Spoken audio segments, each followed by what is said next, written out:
all of the instructions will apply. That being said, I'm not going to give an instruction without some sort of evidentiary basis. That would be wrong. Yes, if we're talking about the 3 paragraphs of 371, we Yes. don't think either any of those 3 paragraphs apply, Your Honor, or that there's evidence to raise it, we object. Okay, thank you. Right, noted. Your Honor, with respect to the Susan Giordano issue, Yes. I think Mr. Lewin is saying that there is consciousnce of guilt by telling Ms. Giordano that if she doesn't want to answer a question, she should just say, what was the quote, John, please? Yeah, that not remember, to not remember. To not remember. I think that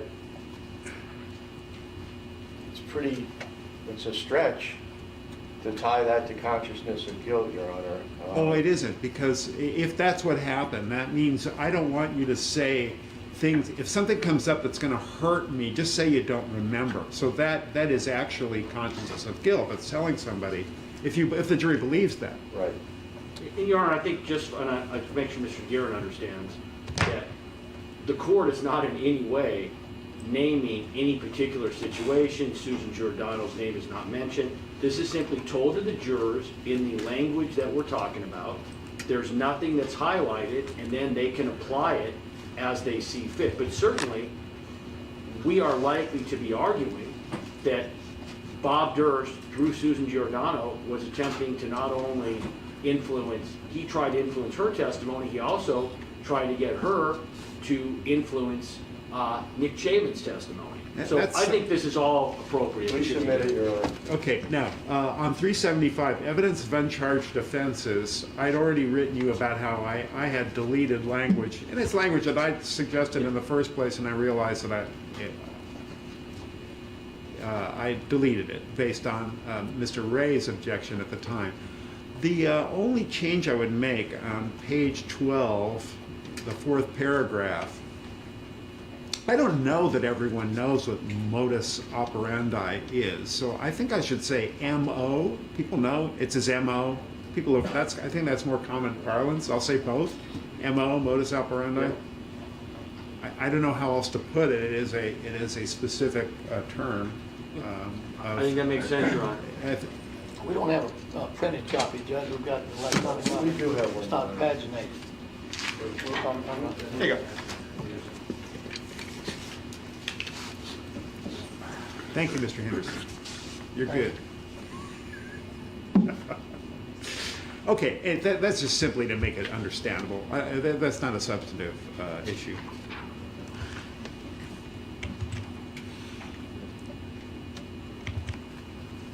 Anything else? I didn't see anything else I should change.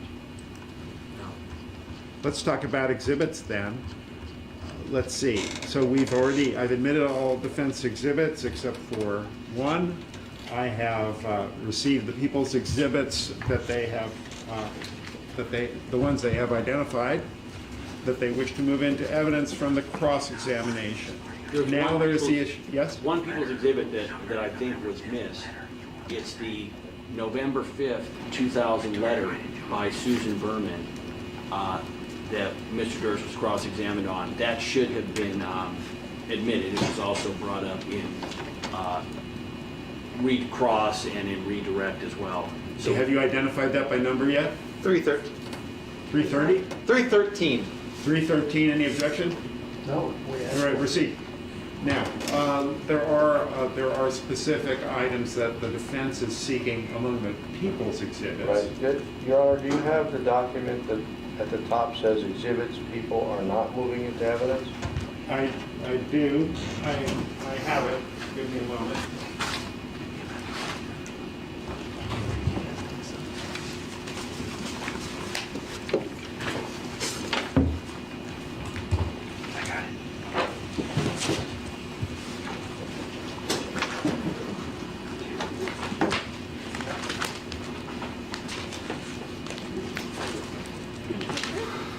Yeah.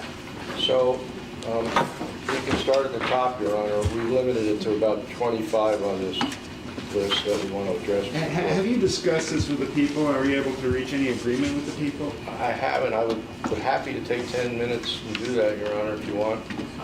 I think that I think, Your Honor, in the end, I think it's going to be easier to go through them. I don't Okay. think that they... That's fine. All right, If you so think so, I'll take that. 3A, Your Honor, they're all kind of the same. 3A, 4A, 5A, 7A, 11A, and 12A all relate to original investigations and information about the dogs at the house. It was testified to. These exhibits were all testified to. That's why they were marked. And All so right. we would ask that those be admitted. The problem, Your Honor, as the court's aware, is that the transcripts are not evidence. Transcripts are simply required to be filed with the court, and the problem is that if you admit some transcripts and not others, then there can be an issue. So we already have, pertaining to each of those exhibits, we have in evidence the recording itself, right? So you have it, you may argue it. Okay. Okay, next. Yeah, But can we lodge the transcript for the same reason we lodged? These are all in, we Yes. have the possession of these Yes. things. Okay. Yeah, And just so it's clear, so the defense counsel understands, as long as you're using the transcript that was used and you want to use it in closing, we're not going to, you have every right. We're not going to have, there's no issue there. You don't need to have it admitted into evidence to use that transcript. Good, when good, go the ahead. audio's in. No issue. Maybe we should have spoken to him. That's okay, go ahead. 42C, Peter Wilk notes. Those were testified to. That was refreshing, past recollection recorded, Your Honor, and also I think it was used actually originally to refresh his recollection. It also came in as a past recollection. Recorded. So that would, But how? in other words, that means it's been read into the record. Yeah. You can use those words, but not the document. Past recollection, no. How Okay, that's evidence. as long as we're in agreement that the contents of the note are fair game. Right. Okay. Hold on. No, you know, I said the rule already. It doesn't come in. 1 second. I'm just. No, I don't know why You're right. they're still looking at it. Wait a minute. Right? I agree. They agree with me. Wait a minute. But you're, It's an internal argument. okay, Your Honor, I personally am moving to have it in. No. I know. No, we're, I think you'll like this, Dave. So technically, under 1237, B, the writing itself may be read into evidence, but, I'm sorry, the writing may be read into evidence, but the writing itself may not be received in evidence unless offered by an adverse party. They would be the adverse party in this case, so Peter Wilkes would come in. We would withdraw an objection. It took 14 months and, never mind. Thank you, John. That's good. That's good. Okay? Okay. Admitted. 49M and 49N. Those are the transcript of the interview of Dr. Cooperman by Mr. Lewin and Mr. Balian, and the facts from Dr. Cook to the investigator O'Donnell. Same issue of the writing itself does not come in this case. These are transcript. Well, so 49M, they have the words are in the record. Not the transcript does not come in. But 49N is a fax. And so tell me about this. It's a fax from the doctor to investigator O'Donnell. So it's a hearsay document to start with. So what is? But Dr. Cooperman was questioned about it, and it was shown to him, so therefore shown to the jury. So I don't know how something that was not objected to at the time as not being proper doesn't come in since the jury's already seen it. I know that was Professor DeGuerin's theory yesterday. Yeah. But Well, I know, but Your Honor, if the jury sees, well, it also happens to be Professor Ray's theory, and he's not here. But what I'm trying. Tenure could be in jeopardy. But what so do you object? Yes. Okay. Okay, I'm moving for its admission. Yeah, no, Okay, thank you. not admitted. For imminent or just Neither, neither, concede. Okay. Next one that we are going to talk about is 57D, E, G, and H. Now that is Detective Strzok's work file, and we believe since the people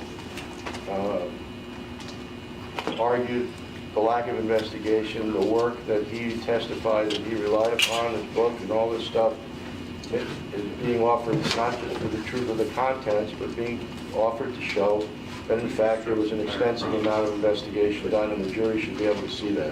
Objection and grounds? Objection and grounds? It's hearsay. Sustained. Okay, not proceed. Okay, next. Well, State, we've been through that many times. no, I know, Your Honor. Just- Okay. We'll always agree to disagree. The same applies to 57 QRSTUVW, and if there are issues with some of the contents because of the issue of the people seeing people in New York, that can be redacted, but these are documents, for example, 57W is the interview of the mayors. That interview, Mrs. Mayor and Mr. Mayor didn't say the things they said on the stand.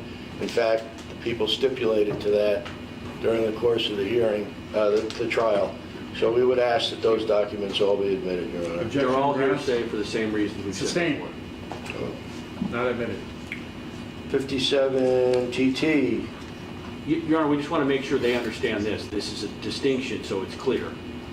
They cannot, on those documents, on any police reports that were not admitted, they cannot use them in closing argument and post them.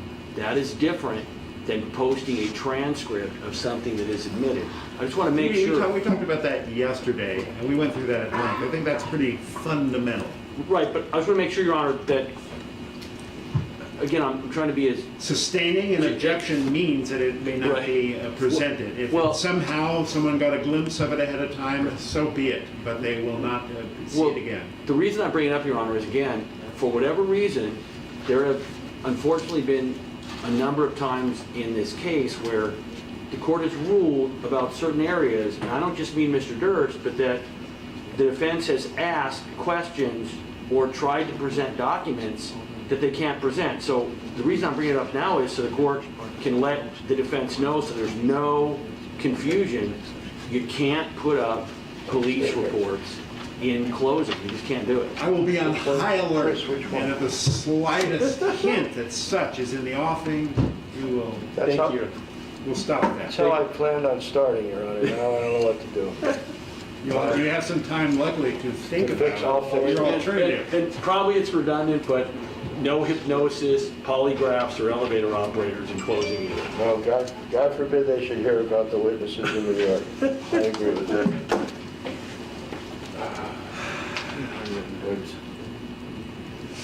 Okay, so Your Honor, my help here is telling me to go back and to talk to you about the Strzok chronology and notes under the same rule that Mr. Lewin just read. The writing may be read into evidence, but the writing received in evidence unless offered by an adverse party. Which, tell me, identify the exhibit number, please, in letter. 37, D, D like dog? D and E, D like dog, E like evidence. 37? 57. 57.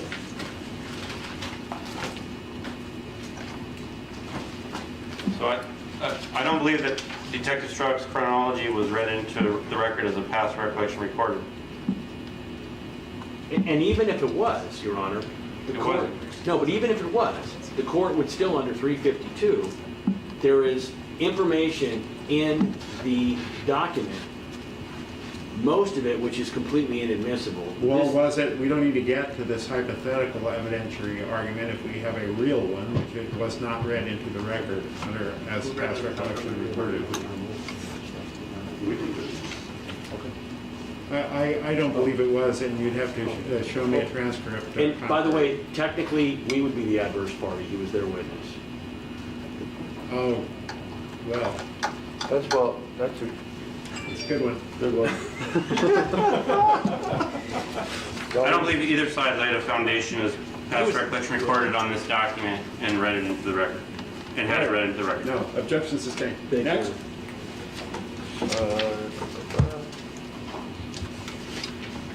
57 TT, and it's the same kind of thing, Your Honor, so we submit it. Objection, hearsay? Yes, Your Honor. Sustained. And VV, Sorry, say it again. and 57 VV, same position we take, Your Honor. Same objection? Same objection. Sustained. I'm sorry, is that GG? It's not admitted. VV and TT. 189C, 189D. I really, Okay.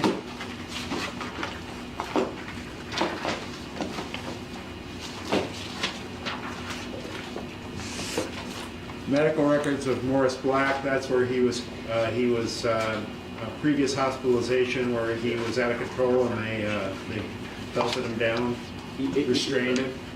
There's a number of objections. Hearsay is the easiest one to start with. It's also irrelevant.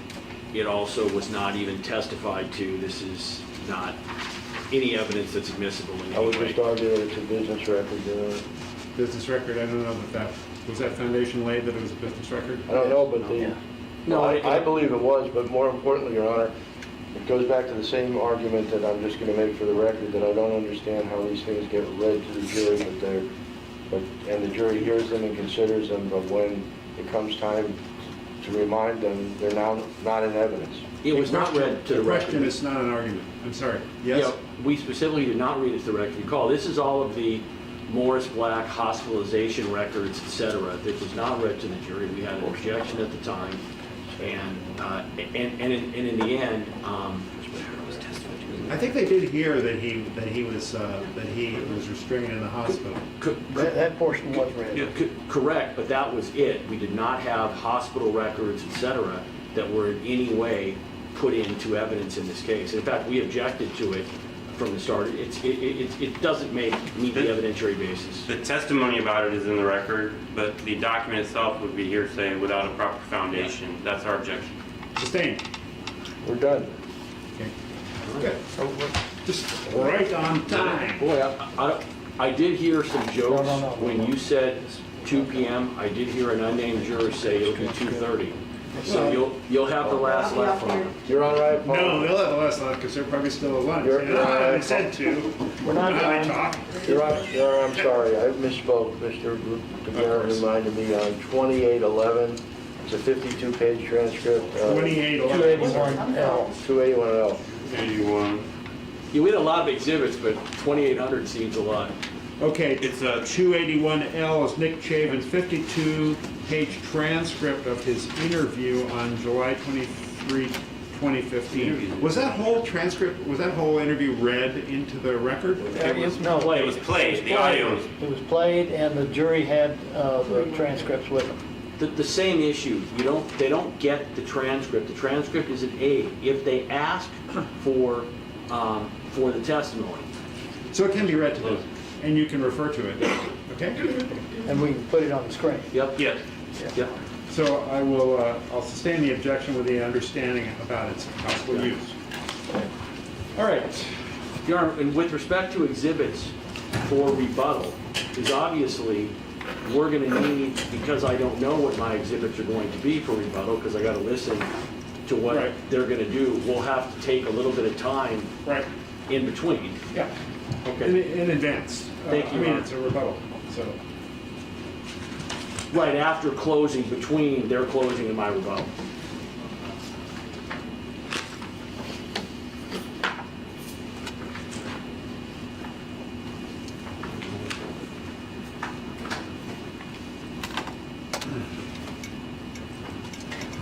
You ought to hit him with the fact you're on time, Your Honor. It might be that we're getting right at 2. No, I don't do that. That hasn't happened I don't have often. to show anybody, I don't have to prove anything to anybody.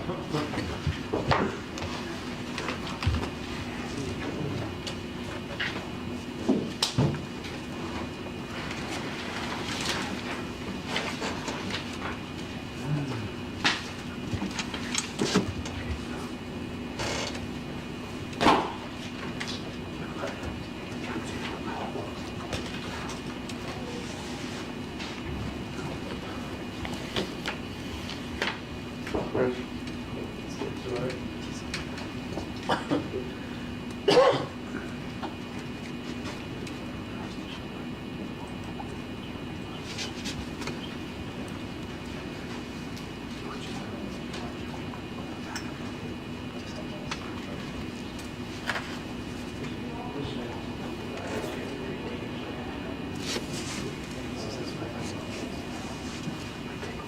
Let me ask you, Timmy? How do you get to I don't have to.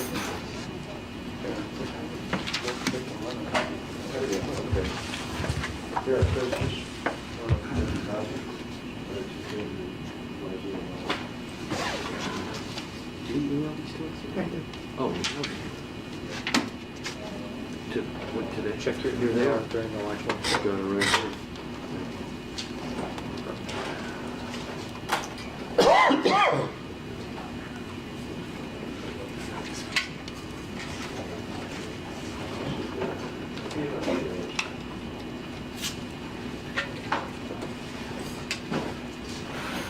Just share this one, Dick.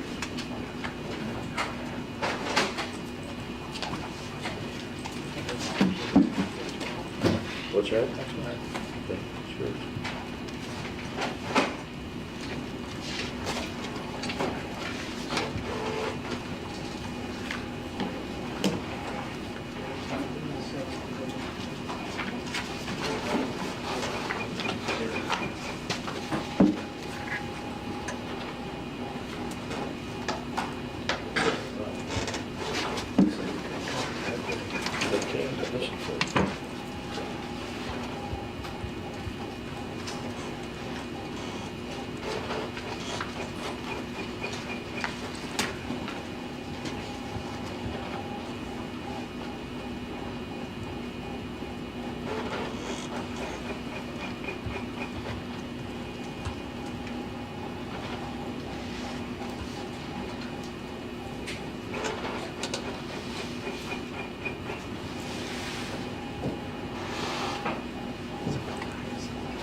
Welcome back, ladies and gentlemen.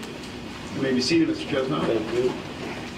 Our jurors and alternates all are present. Mr. Durst is present, and there's Mr. Chesnoff and Mr. DeGuerin. The people are represented by Mr. Lewin, Mr. Henderson, Mr. Bailey, and Mr. Milius, and Mr. Miata. Members of the jury, I will now instruct you on the law that applies to the case. I will give you a copy of the instructions to use in the jury room. The instructions that you receive may be printed, typed, or written by hand. Certain sections may have been crossed out or added. Disregard any deleted sections and do not try to guess what they might have been. Only consider the final version of the instructions in your deliberations. You must decide what the facts are. It's up to all of you and you alone to decide what happened based only on the evidence that has been presented to you in this trial. You must not let bias, sympathy, prejudice, or public opinion influence your assessment of the evidence or your decision. Many people have assumptions and biases about or stereotypes of other people and may be unaware of them.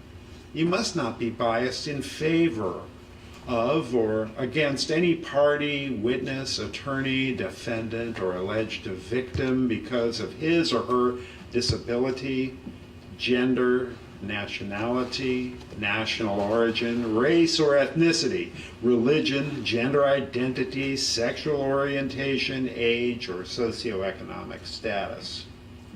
You must follow the law as I explain it to you, even if you disagree with it. If you believe that the attorney's comments on the law conflict with my instructions, you must follow my instructions. Pay careful attention to all of these instructions and consider them together. If I repeat any instruction or idea, do not conclude that it's more important than any other instruction or idea just because I repeated it. Some words or phrases used during this trial have legal meanings that are different from their meanings in everyday use. These words and phrases will be specifically defined in these instructions. Please be sure to listen carefully and follow the definitions that I give you.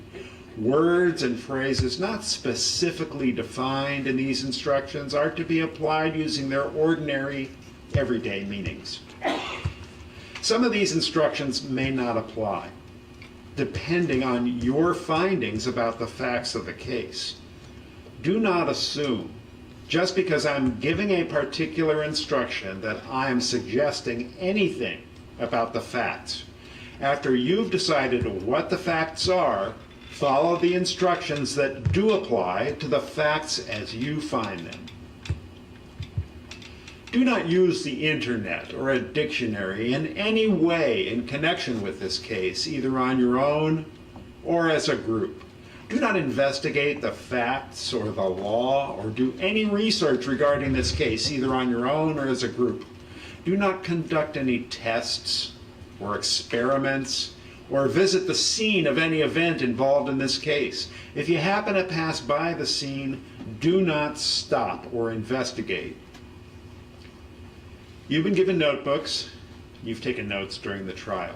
You may use your notes during deliberations. Your notes are for your own individual use to help you remember what happened during the trial.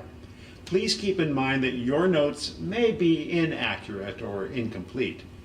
If there's a disagreement about the testimony and stipulations at trial, you may ask that the court reporter's record be read to you. It is the record that must guide your deliberations, not your notes. You must accept the court reporter's record as accurate. Do not ask the court reporter questions during the readback and do not discuss the case in the presence of the court reporter. Please do not remove your notes from the jury room. At the end of the trial, your notes will be collected and retained by the court, but not as part of the case record. The fact that the defendant has been or is in custody must not be considered for any purpose. It is not evidence of guilt and must not be considered as any evidence that he's more likely to be guilty than not guilty. You must not speculate as to why the defendant is in custody. In determining the issues in this case, disregard this matter entirely. It's alleged that the crime occurred on or about December 23, 2000. The people are not required to prove the crime took place exactly on that day, but only that it happened reasonably close to that day. The fact that a criminal charge has been filed against the defendant is not evidence that the charge is true. You must not be biased against the defendant just because he's been arrested, charged with a crime, or brought to trial. A defendant in a criminal case is presumed to be innocent. This presumption requires that the people prove a defendant guilty beyond a reasonable doubt. Whenever I tell you the people must prove something, I mean they must prove it beyond a reasonable doubt, unless I specifically tell you otherwise. Proof beyond a reasonable doubt is proof that leaves you with an abiding conviction that the charge is true. The evidence need not eliminate all possible doubt, because everything in life is open to some possible or imaginary doubt. In deciding whether the people have proved their case beyond a reasonable doubt, you must impartially compare and consider all the evidence that was received throughout the entire trial.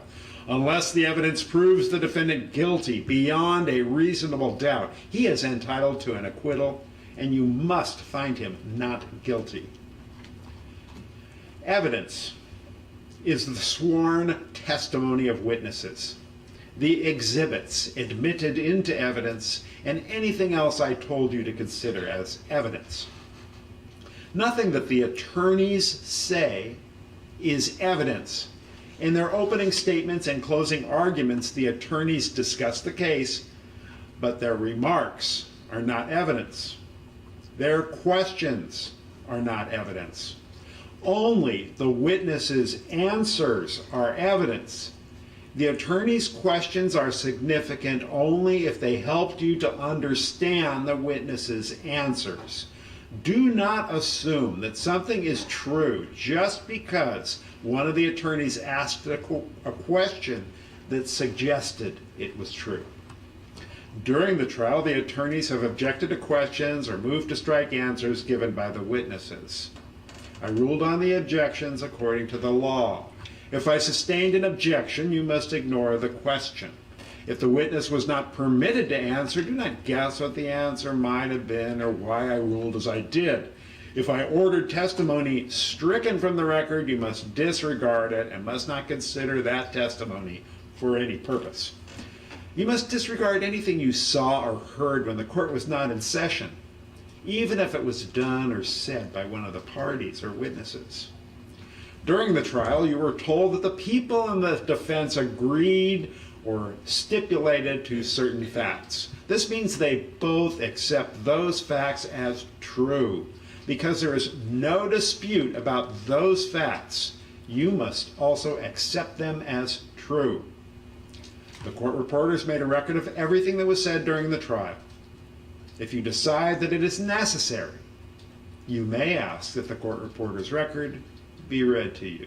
You must accept the court reporter's record as accurate.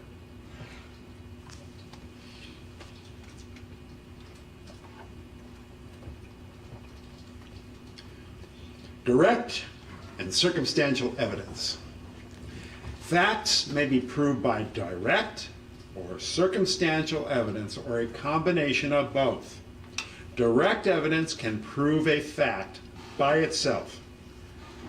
For example, if a witness testifies he saw it raining outside before he came into the courthouse, that testimony is direct evidence it was raining. Circumstantial evidence also may be called indirect evidence. Circumstantial evidence does not directly prove the fact to be decided, but it's evidence of another fact or group of facts from which you may logically and reasonably conclude the truth of the fact in question. For example, if a witness testifies he saw someone come inside wearing a raincoat covered with drops of water, that testimony is circumstantial evidence because it may support a conclusion that it was raining outside. Both direct and circumstantial evidence are acceptable types of evidence to prove or disprove the elements of a charge, including intent and mental state and acts necessary to a conviction. And neither is necessarily more reliable than the other. Neither is entitled to any greater weight than the other. You must decide whether a fact and issue has been proved based on all of the evidence. Before you may rely on circumstantial evidence, to conclude that a fact necessary to find the defendant guilty has been proved, you must be convinced that the people have proved each fact essential to that conclusion beyond a reasonable doubt. Also, before you may rely on circumstantial evidence to find the defendant guilty, you must be convinced that the only reasonable conclusion supported by the circumstantial evidence is that the defendant is guilty. If you can draw two or more reasonable conclusions from the circumstantial evidence, and one of those reasonable conclusions points to innocence and another to guilt, you must accept the one that points to innocence. However, when considering circumstantial evidence, you must accept only reasonable conclusions and reject any that are unreasonable. You alone must judge the credibility or believability of the witnesses. In deciding whether testimony is true and accurate, use your common sense and experience. You must judge the testimony of each witness by the same standards, setting aside any bias or prejudice you may have. You may believe all, part, or none of any witness's testimony. Consider the testimony of each witness and decide how much of it you believe.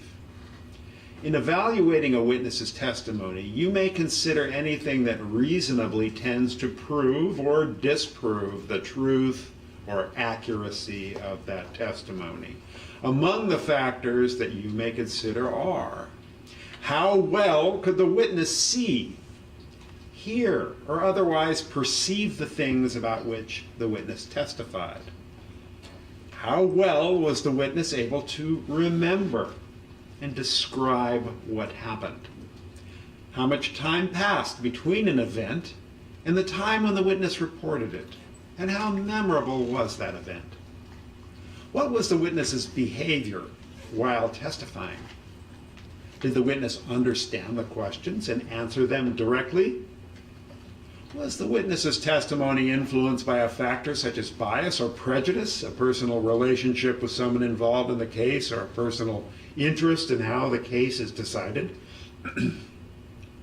Has the witness received gifts of money or services or promises of such from one of the parties in an amount that you believe may have influenced their testimony? What was the witness's attitude about the case or about testifying? Did the witness make a statement in the past that's consistent or inconsistent with his or her testimony? How reasonable is the testimony when you consider all the other evidence in the case? Did other evidence prove or disprove any fact about which the witness testified? Did the witness admit to being untruthful? What is the witness's character for truthfulness? Has the witness been convicted of a felony? Has the witness engaged in other conduct that reflects on his or her believability? Do not automatically reject testimony just because of inconsistencies or conflicts. Consider whether the differences are important or not. People sometimes honestly forget things or make mistakes about what they remember. Also, two people may witness the same event, yet see or hear it differently. If you do not believe a witness's testimony that he or she no longer remembers something, that testimony is inconsistent with the witness's earlier statement on the subject. If you decide that a witness deliberately lied about something significant in this case, you should consider not believing anything that witness says. Or, if you think the witness lied about some things but told the truth about others, you may simply accept the part you think is true and ignore the rest. You're instructed that the lawyers representing Mr. Durst applied to the court for permission to engage and pay for counsel for Emily Altman, Stuart Altman, and Susan Giordano, and this court granted that permission. There is nothing improper, unlawful, or unethical about this arrangement. There's nothing improper, unlawful, or unethical about attorneys attempting to speak to witnesses before their testimony. This is because the attorneys should anticipate testimony and prepare for it. Mr. Durst was advised of his rights and agreed to speak with Mr. Lewin during the March 15, 2015 New Orleans interview. There was nothing illegal, unprofessional, or unethical about Mr. Lewin conducting the interview. The crimes and other allegations charged in count 1 require proof of the union or joint operation of act and wrongful intent. The following allegations require general criminal intent: the personal use of a firearm and the personal discharge of a firearm and personal discharge of a firearm causing death. For you to find a person guilty of these crimes, or to find the allegations true, that person must not only commit the prohibited act, but must do so with wrongful intent. A person acts with wrongful intent when he or she intentionally does a prohibited act. However, it's not required that he or she intend to break the law. The act required is explained in the instruction for that crime or allegation. The following crimes require a specific intent or mental state: murder in the first or second degree, as charged in count 1. The special circumstance allegation of killing a witness, and the special circumstance allegation of lying in wait.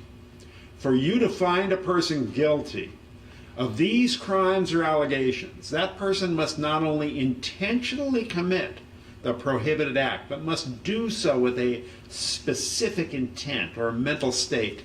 The act and the specific intent and mental state required are explained in the instruction for that crime. Neither side is required to call all witnesses who may have information about the case, or to produce all physical evidence that might be relevant. The testimony of only one witness can prove any fact.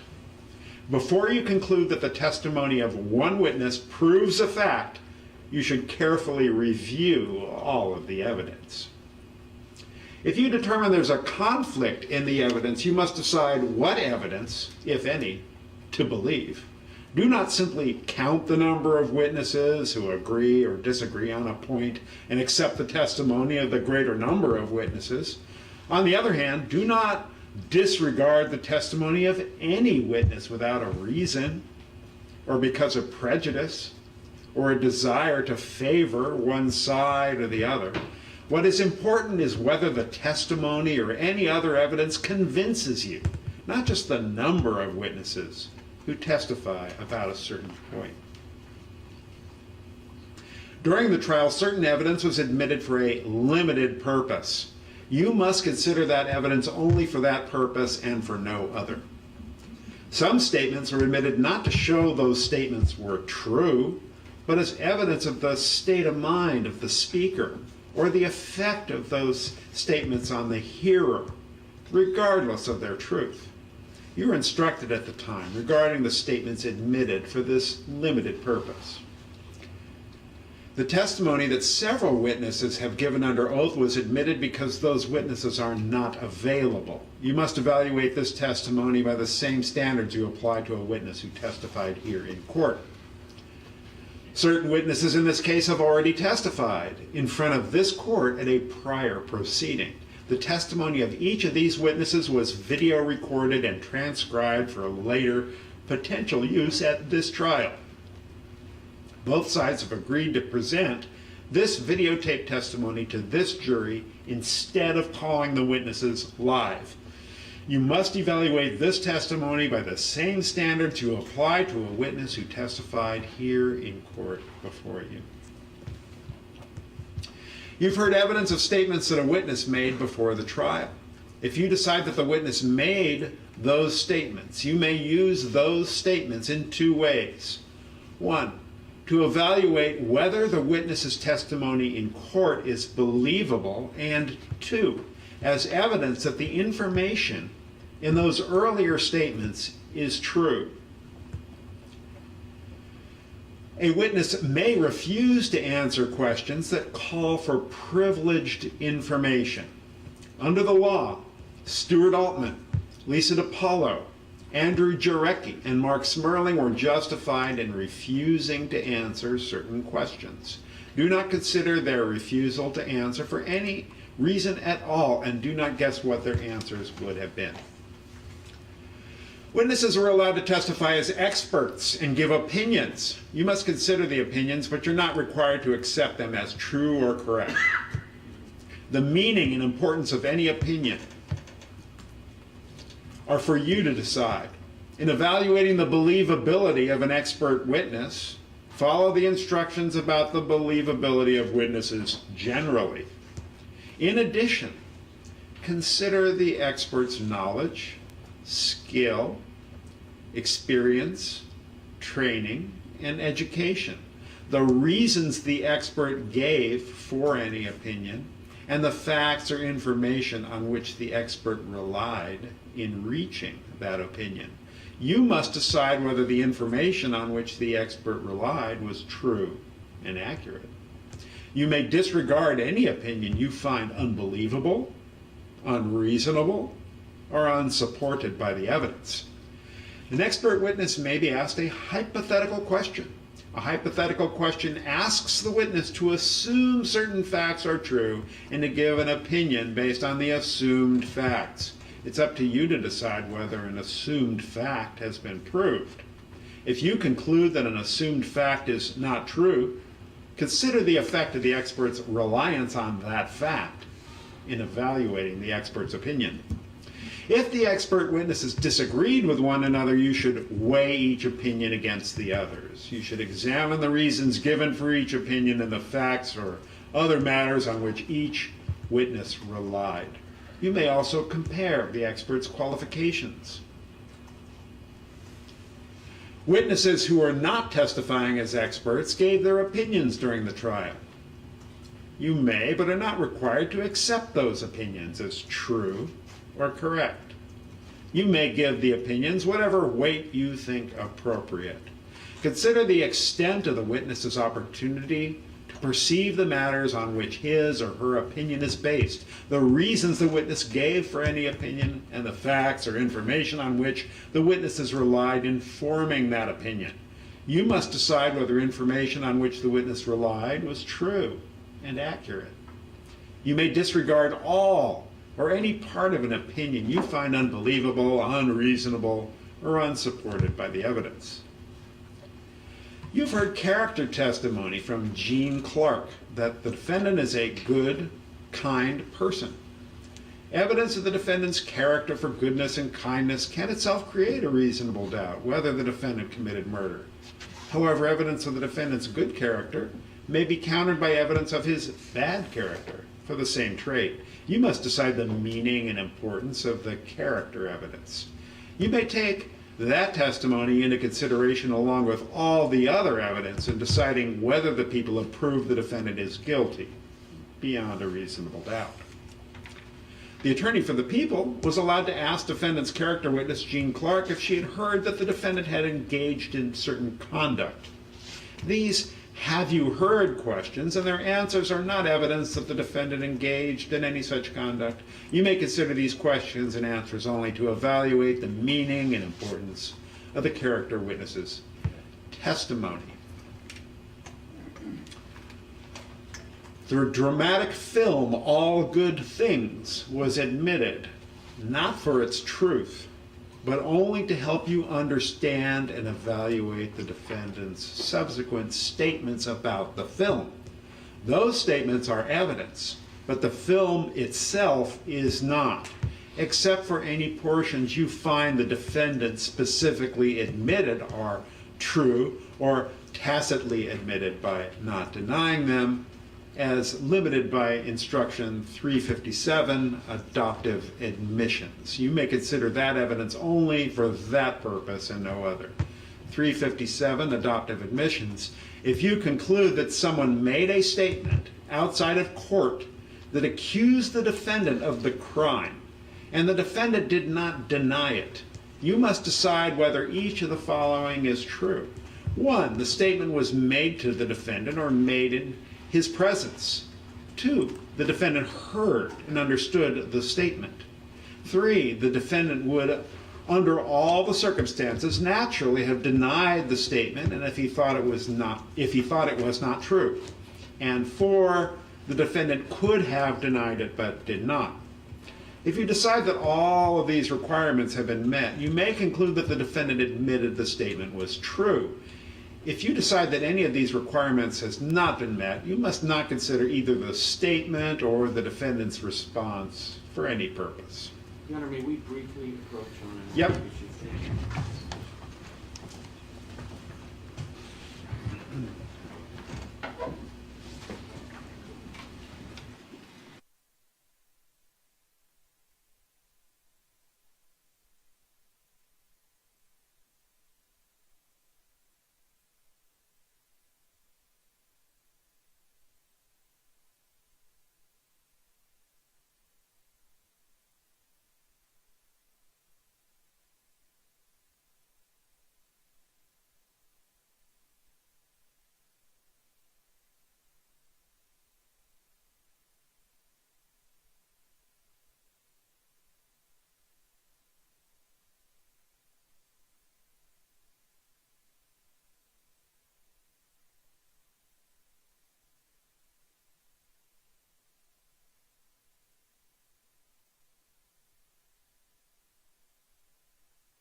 It was perfect.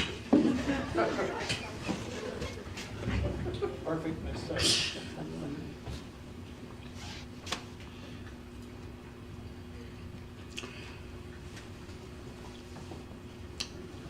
You've heard evidence that the defendant made oral statements before the trial. You must decide whether the defendant made any of these statements in whole or in part. If you decide the defendant made such statements, consider the statements along with all the other evidence in reaching your verdict. It's up to you to decide how much importance to give to the statements. Consider with caution any statement made by the defendant tending to show his guilt unless the statement was written or otherwise recorded. The defendant may not be convicted of any crime based on his out-of-court statements alone. You may rely on the defendant's out-of-court statements to convict him only if you first conclude that other evidence shows that the charged crime was committed. That other evidence may be slight and need only be enough to support a reasonable inference that the crime was committed. This requirement of other evidence does not apply to proving the identity of the person who committed the crime and the degree of the crime. If other evidence shows that the charged crime was committed, the identity of the person who committed it and the degree of the crime may be proved by the defendant's statements alone. You may not convict the defendant unless the people have proved his guilt beyond a reasonable doubt. If the defendant failed in his testimony to explain or deny evidence against him, and if he reasonably could be expected to have done so based on what he knew, you may consider his failure to explain or deny in evaluating that evidence. Any such failure is not enough by itself to prove guilt. The people must still prove the defendant guilty beyond a reasonable doubt. If the defendant failed to explain or deny, it is up to you to decide the meaning and importance of that failure. If the defendant made a false or misleading statement before this trial relating to the charged crime, knowing the statement was false or intending to mislead, that conduct may show he was aware of his guilt of the crime, and you may consider it in determining his guilt. If you conclude that the defendant made the statement, it is up to you to decide its meaning and importance. However, evidence that the defendant made such a statement cannot prove guilt by itself. The people are not required to prove that the defendant had a motive to commit the crime charged. In reaching your verdict, you may, however, consider whether the defendant had a motive. Having a motive may be a factor tending to show the defendant is guilty or that a special circumstance is true. Not having a motive may be a factor tending to show the defendant is not guilty or a special circumstance is not true. If the defendant tried to hide evidence, or discourage someone from testifying against him, or used an alias to conceal his identity, that conduct may show he was aware of his guilt. If you conclude that the defendant made such an attempt or did use an alias or aliases, it's up to you to decide its meaning and importance. However, evidence of such an attempt or use of an alias cannot prove guilt by itself. If you believe evidence that someone other than the defendant attempted to discourage a witness from testifying against him, you may, but are not required to consider this as evidence that the defendant was aware of his guilt, but only if the defendant authorized these actions. If the defendant tried to create false evidence or obtain false testimony or used an alias, that conduct may show he was aware of his guilt. If you conclude that the defendant made such an attempt or used an alias, it's up to you to decide its meaning or importance. However, evidence of such an attempt or use of an alias cannot prove guilt by itself.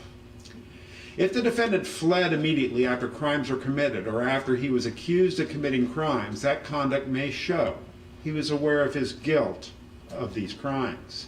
If you conclude that the defendant fled, it's up to you to decide the meaning and importance of that conduct.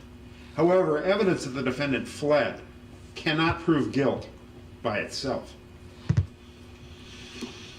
The people presented evidence that the defendant committed other offenses or other behavior that was not charged in this case. You may consider this evidence only if the people have proved by a preponderance of the evidence that the defendant, in fact, committed the offenses or acts.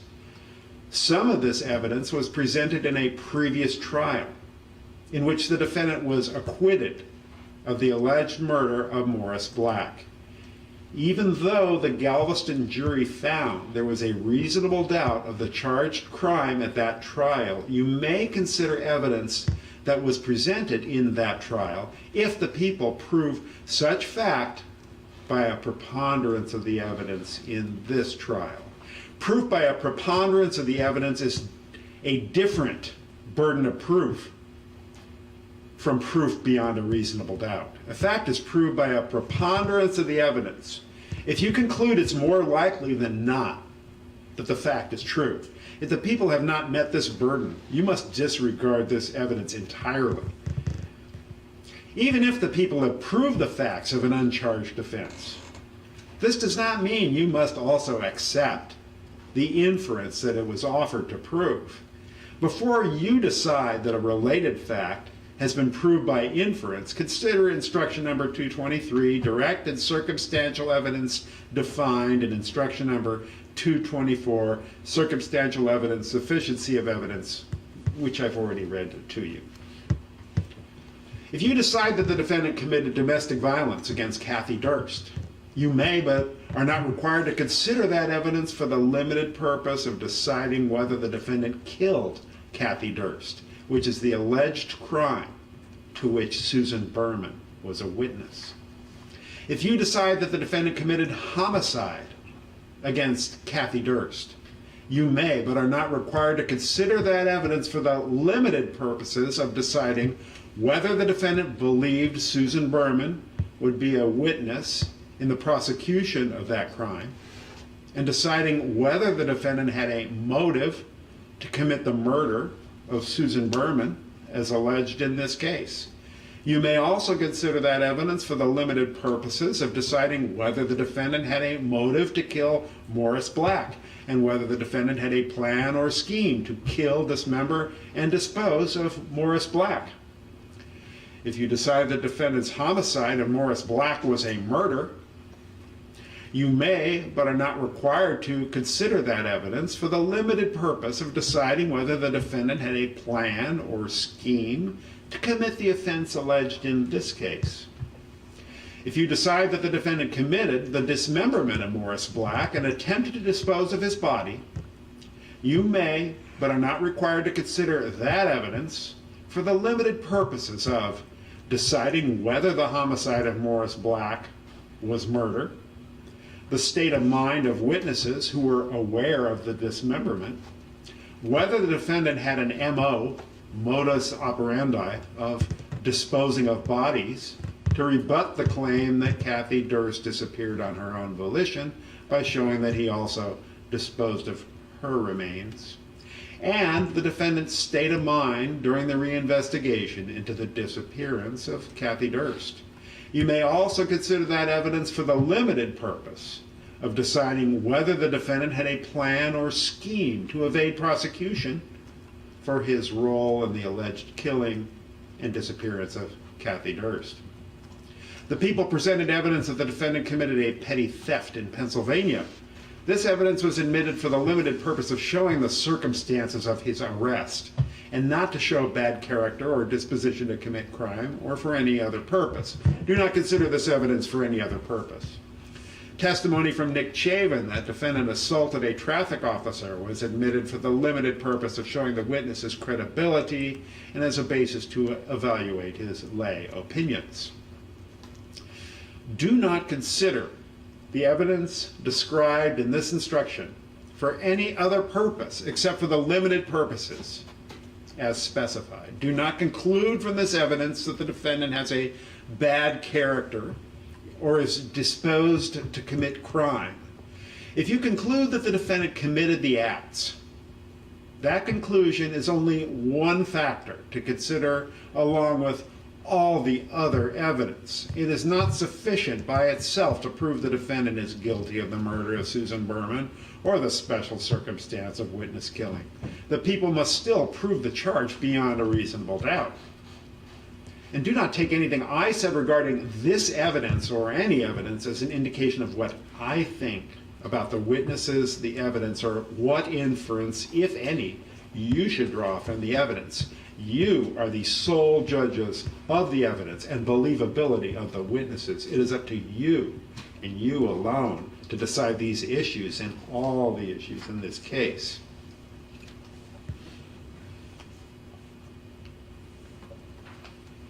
Your Honor, at the top of page 12, in the last line, left out the word allegedly. Okay, just a moment. I'll reread it. I'm Sorry. I switched to large font so I could, because, yeah. So page 12, you say? Yes, it's third line, which is the alleged crime to which Susan Berman was allegedly a witness. Left out. Okay, which paragraph? First one.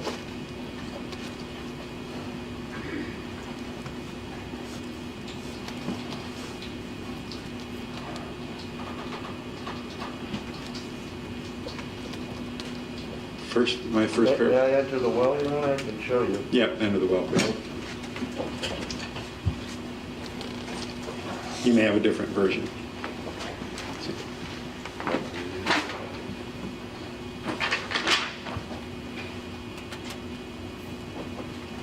I didn't say that? I just wanted you to know I was paying attention. Very good. Thank you. Okay.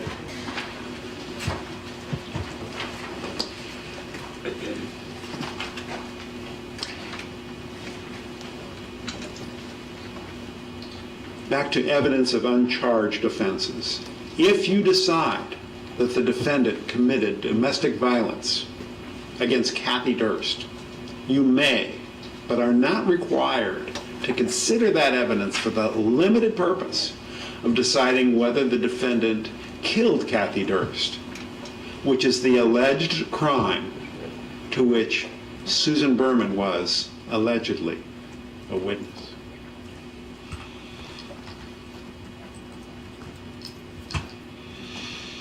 Homicide. Homicide is the killing of one human being by another. Murder is a type of homicide. The defendant is charged with murder. I will instruct you on the different types of murder. Defendant is charged with murder.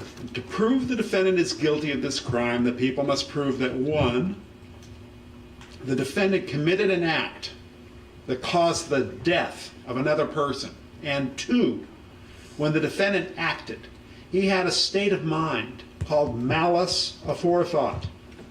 There are 2 kinds of malice aforethought: express malice and implied malice. Proof of either is sufficient to establish the state of mind required for murder. The defendant had express malice if he unlawfully intended to kill. The defendant had implied malice if he intentionally committed an act. The natural and probable consequences of the act were dangerous to human life. At the time he acted, he knew his act was dangerous to human life, and he deliberately acted with conscious disregard for human life. Malice aforethought does not require hatred or ill will toward the victim. It is a mental state that must be formed before the act that causes death is committed. It does not require deliberation or the passage of any particular period of time. If you decide that the defendant committed murder, it is murder of the second degree, unless the people have proved beyond a reasonable doubt that it is murder of the first degree, as defined in instruction number 521, which reads as follows. The defendant is guilty of first-degree murder if the people have proved that he acted willfully, deliberately, and with premeditation. The defendant acted willfully if he intended to kill. The defendant acted deliberately if he carefully weighed the considerations for and against his choice and, knowing the consequences, decided to kill. The defendant acted with premeditation if he decided to kill before completing the act that caused death. The length of time the person spends considering whether to kill does not alone determine whether the killing is deliberate and premeditated. The amount of time required for deliberation and premeditation may vary from person to person and according to the circumstances. A decision to kill made rashly, impulsively, or without careful consideration is not deliberate and premeditated. On the other hand, a cold, calculated decision to kill can be reached quickly. The test is the extent of the reflection, not the length of time. The defendant is guilty of first-degree murder if the people have proved that the defendant murdered while lying in wait or immediately thereafter. The defendant murdered by lying in wait if, 1, he concealed his purpose from the person killed. 2, he waited and watched for an opportunity to act. And 3, then from a position of advantage, he intended to and did make a surprise attack on the person killed. The lying in wait does not need to continue for any particular period of time, but its duration must be substantial enough to show a state of mind equivalent to deliberation or premeditation. A person can conceal his or her purpose even if the person killed is aware of the person's physical presence. The concealment can be accomplished by ambush or some other secret plan. The requirements for second-degree murder based on express or implied malice are explained in Cal Crim 520, which I've read to you. The people have the burden of proving beyond a reasonable doubt that the killing was first-degree murder rather than a lesser crime. If the people have not met this burden, you must find the defendant not guilty of first-degree murder, and the murder is second-degree murder. The defendant's been prosecuted for murder under multiple theories. Each theory of murder has different requirements. I've instructed you on each. You may not find the defendant guilty of murder unless all of you agree that the people have proved the defendant has committed murder. You need not all agree on the same theory, but you must unanimously agree on the degree of murder. You'll be given verdict forms for guilty of first-degree murder, guilty of second-degree murder, and not guilty. You may consider these different kinds of homicide in whatever order you wish, but I can accept a verdict of guilty of a lesser crime only if you all have found the defendant not guilty of the greater crime. To return a verdict of guilty or not guilty on a count, you must all agree on that decision. Follow these directions before you give me any completed and signed final verdict form. You will complete and sign only one verdict form. Return the unused verdict forms to me unsigned. 1. If all of you agree the people have proved beyond a reasonable doubt the defendant's guilty of first-degree murder, complete and sign that verdict form. Don't complete or sign any other verdict forms. 2. If all of you cannot agree whether the defendant is guilty of first-degree murder, inform me only that you cannot reach an agreement and do not complete or sign any verdict forms. 3. If you all agree the defendant is not guilty of first-degree murder but also agree the defendant is guilty of second-degree murder, complete and sign the form for guilty of second-degree murder. Do not complete or sign any other verdict forms. 4. If all of you agree the defendant is not guilty of first-degree murder but cannot agree whether the defendant is guilty of second-degree murder, inform me that you cannot reach agreement. Do not complete or sign any verdict forms. 5. If all of you agree the defendant is not guilty of first-degree murder and not guilty of second-degree murder, complete and sign the not guilty verdict form. Do not complete or sign any other verdict form. Special circumstances. If you find the defendant guilty of first-degree murder, you must also decide whether the people have proved that one or more of the special circumstances is true. The people have the burden of proving each special circumstance beyond a reasonable doubt. If the people have not met this burden, you must find the special circumstance has not been proved. You must return a verdict form stating true or not true for each special circumstance on which you all agree. In order for you to return a finding that a special circumstance is or is not true, all 12 of you must agree. You must consider each special circumstance separately. Before you rely on circumstantial evidence to conclude that a special circumstance allegation is true, you must be convinced that the people have proved each fact essential to that conclusion beyond a reasonable doubt. Also, before you may rely on circumstantial evidence to find a special circumstance allegation is true, you must be convinced that the only reasonable conclusion supported by the circumstantial evidence is that the special circumstance allegation is true. If you can draw two or more reasonable conclusions from the circumstantial evidence, and one of the reasonable conclusions supports a finding that the special circumstance allegation is true, and another reasonable conclusion supports a finding that it is not true, you must conclude the allegation was not proved by the circumstantial evidence. However, when considering circumstantial evidence, you must accept only reasonable conclusions and reject any that are not reasonable. In your deliberations, you may not consider or discuss penalty or punishment in any way when deciding whether a special circumstance or any other charge has been proved. The defendant is charged with a special circumstance of murder of a witness. To prove that this special circumstance is true, the people must prove that 1, the defendant intended to kill Susan Berman. 2, Susan Berman was a witness to a crime. 3, the killing was not committed during the commission of the crime to which Susan Berman was a witness. And 4, the defendant intended that Susan Berman be killed to prevent her from testifying in a criminal proceeding. For this special circumstance allegation to be true, the defendant must believe the victim will be a witness in a criminal prosecution, whether or not such a proceeding is pending or about to be initiated, and he must kill the witness for the purpose of preventing her from testifying.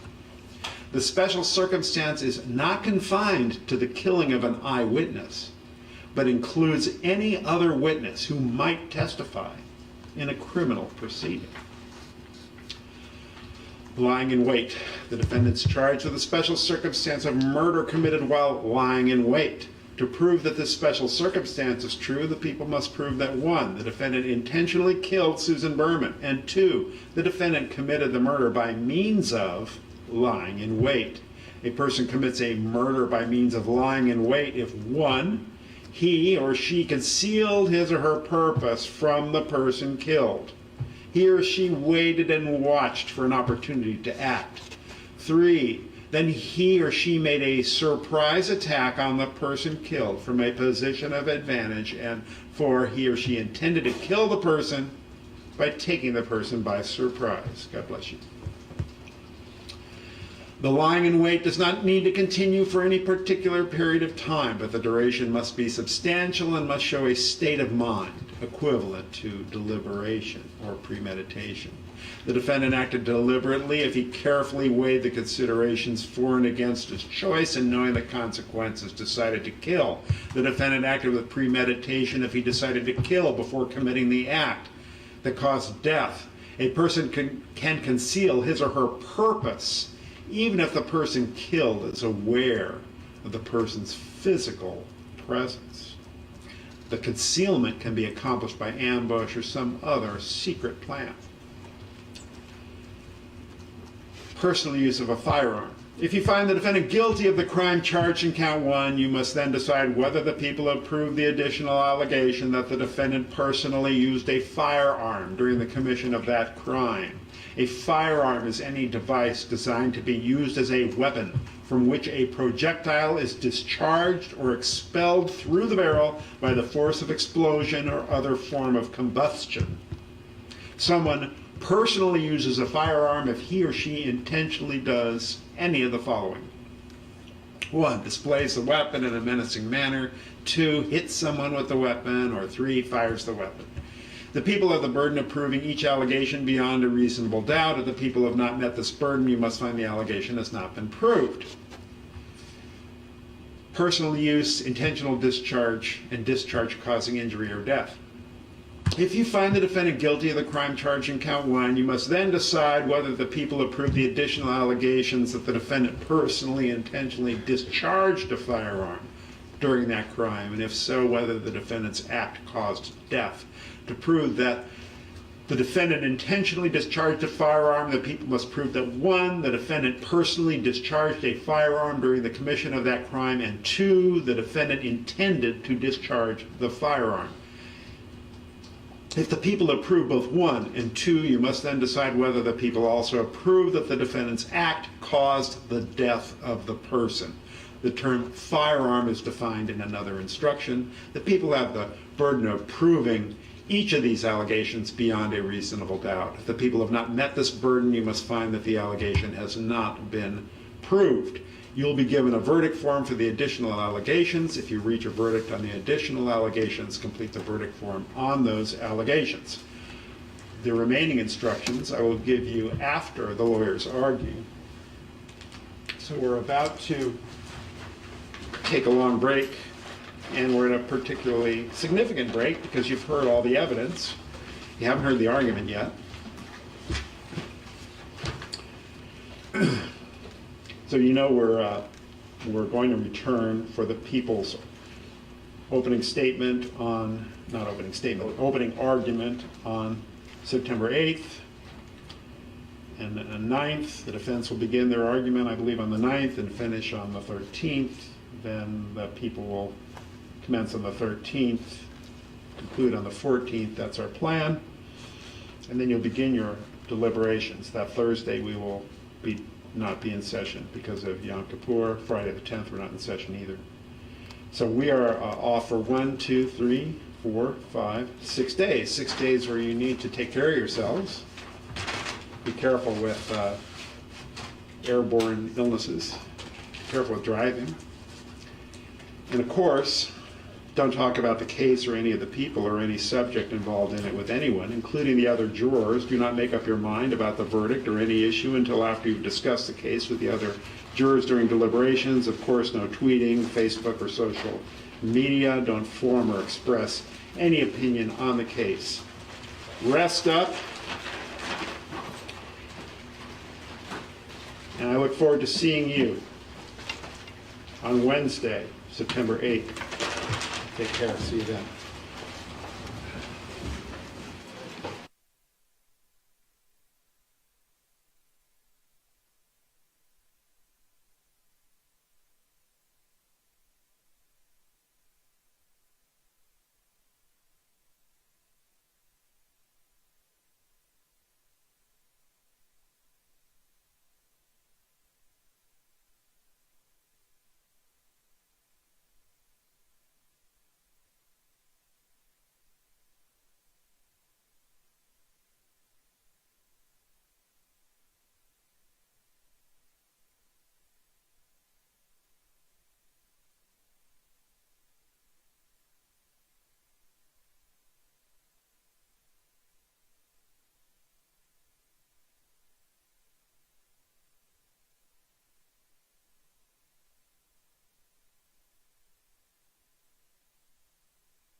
Our jurors have left the courtroom.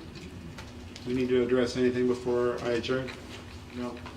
A good break, Your Honor. Have a good break. Take care, everyone. Be I'm sorry, safe. You want be us here healthy. at 9 or 8:30 on that next court date? I want you here at dawn, but they'll be back at 9. All right, Department 1's adjourned.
back in session.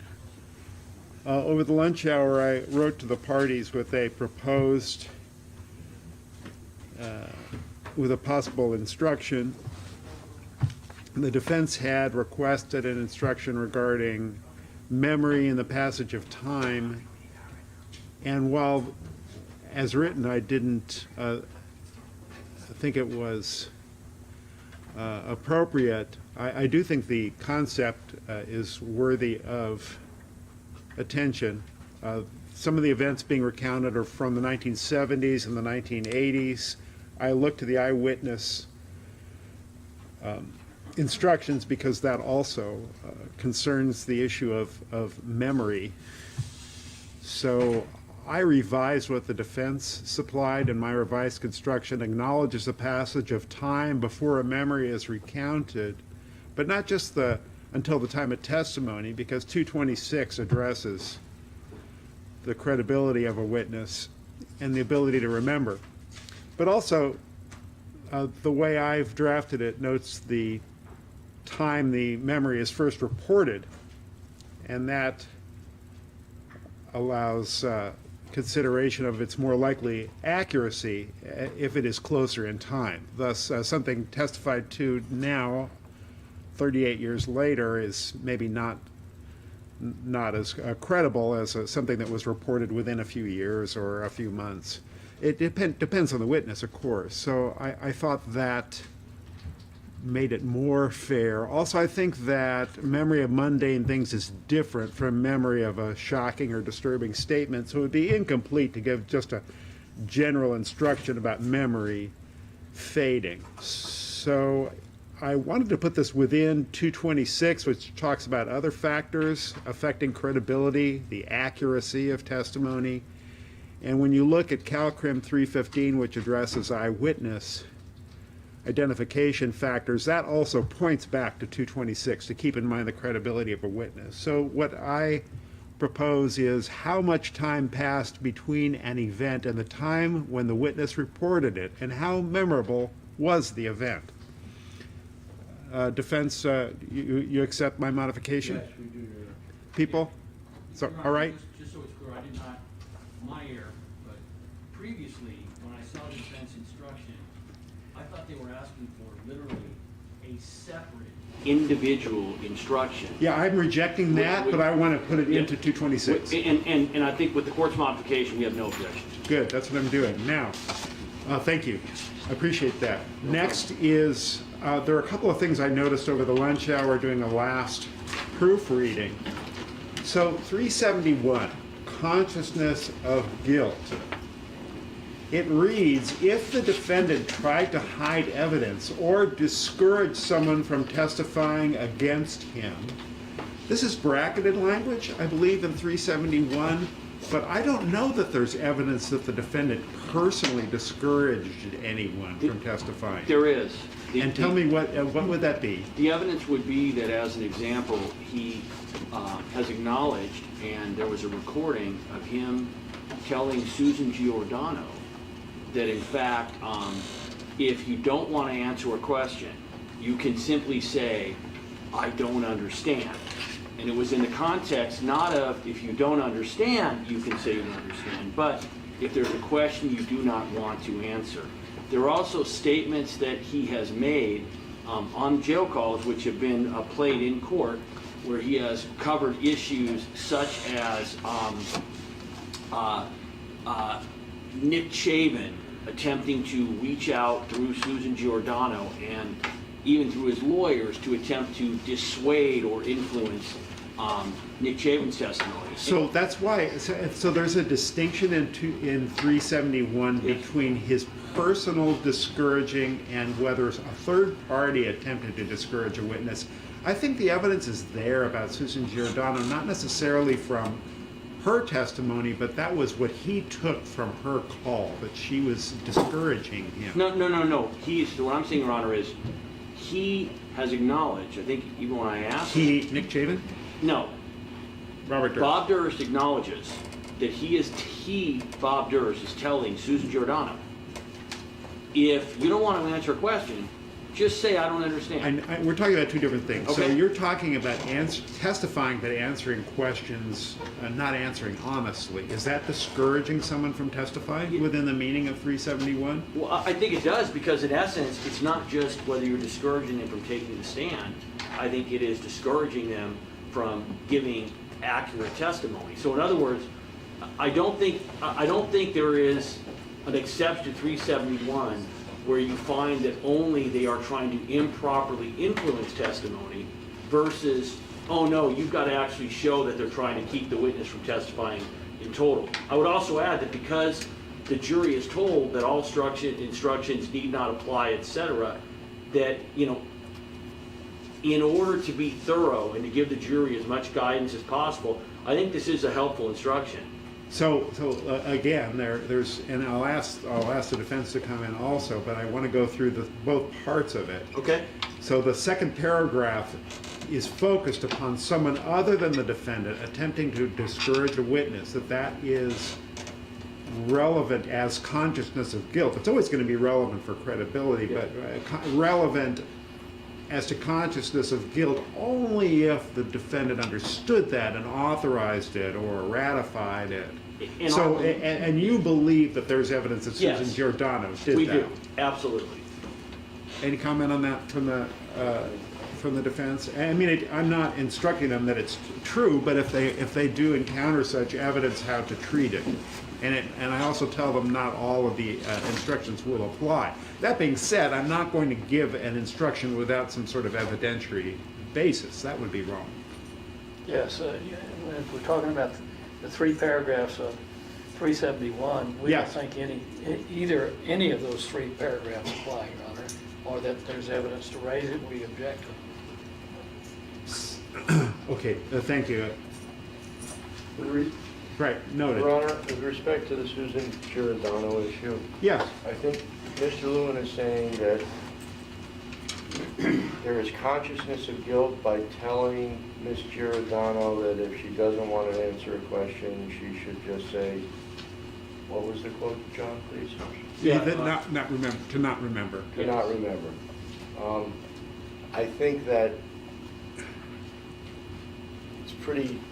it's a stretch to tie that to consciousness of guilt, Your Honor. Oh, it isn't, because if that's what happened, that means I don't want you to say things, if something comes up that's going to hurt me, just say you don't remember. So that is actually consciousness of guilt. It's telling somebody, if the jury believes that. Right. And Your Honor, I think just, and I make sure Mr. DeGuerin understands, that the court is not in any way naming any particular situation. Susan Giordano's name is not mentioned. This is simply told to the jurors in the language that we're talking about. There's nothing that's highlighted, and then they can apply it as they see fit. But certainly, we are likely to be arguing that Bob Durst, through Susan Giordano, was attempting to not only he tried to influence her testimony, he also tried to get her to influence Nick Chavin's testimony. So I think this is all appropriate. We submit it, Your Honor. Okay, now, on 375, evidence of uncharged offenses, I'd already written you about how I had deleted language, and it's language that I suggested in the first place, and I realized that I deleted it based on Mr. Ray's objection at the time. The only change I would make on page 12, the fourth paragraph, I don't know that everyone knows what modus operandi is, so I think I should say MO. People know it's his MO. I think that's more common parlance. I'll say both. MO, modus operandi. Yeah. I don't know how else to put it. It is a specific term. I think that makes sense, Your Honor. We don't have a printed copy, Judge, we've got an electronic copy. We do have one. It's not paginated. There you go.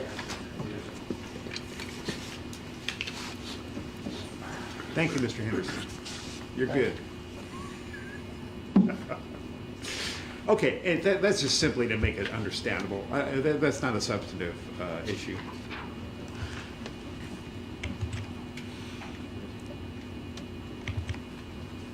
Anything else? I didn't see anything else I should change.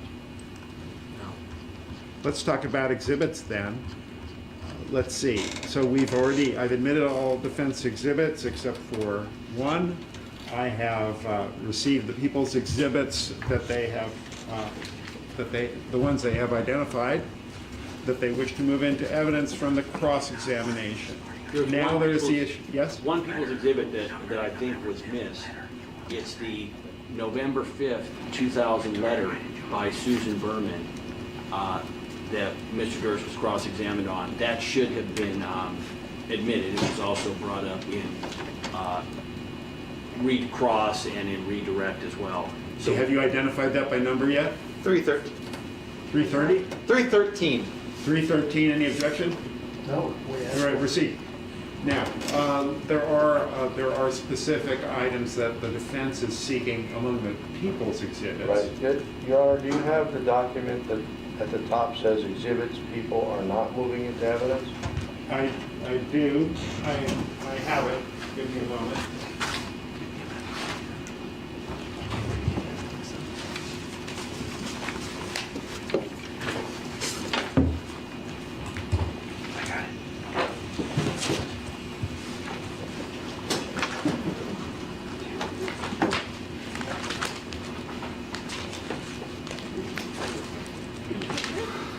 Yeah.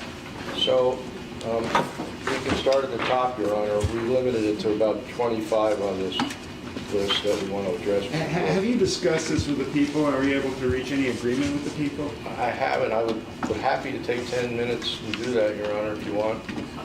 I think that I think, Your Honor, in the end, I think it's going to be easier to go through them. I don't think that they... That's fine. All right, If you think so, I'll take that. 3A, Your Honor, they're all kind of the same. 3A, 4A, 5A, 7A, 11A, and 12A all relate to original investigations and information about the dogs at the house. It was testified to. These exhibits were all testified to. That's why they were marked. And All so right. we would ask that those be admitted. The problem, Your Honor, as the court's aware, is that the transcripts are not evidence. Transcripts are simply required to be filed with the court, and the problem is that if you admit some transcripts and not others, then there can be an issue. So we already have, pertaining to each of those exhibits, we have in evidence the recording itself, right? So you have it. You may argue it.